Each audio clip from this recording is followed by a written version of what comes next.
Hello student, आज आपण अंकांची स्थानिक किंमत काढायला शिकणार आहोत। पहिला प्रश्न आहे 2512। यामध्ये 1 ची स्थानिक किंमत काढायची, कारण 1 च्या खाली अंडरलाईन केले तर तोच अंक आहे असं लिहायचा आणि त्याच्या पुढे किती अंक आहेत तेवढे शून्य देऊन टाकायचे। 1 च्या पुढे एकच अंक आहे म्हणून 1 शून्य दिला।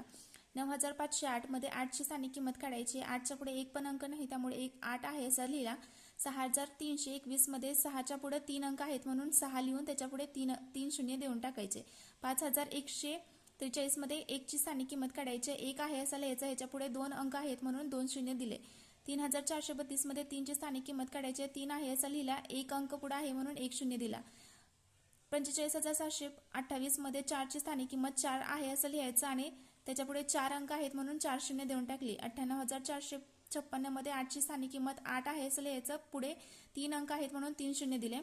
5,04,02 मध्ये 5 ची स्थानिक किंमत 5 आहे असं लिहायचं, 5 अंक आहेत म्हणून 5 शून्य देऊन टाकले। 8302 मध्ये 0 ची स्थानिक किंमत 0 आहे असा लिहायचा।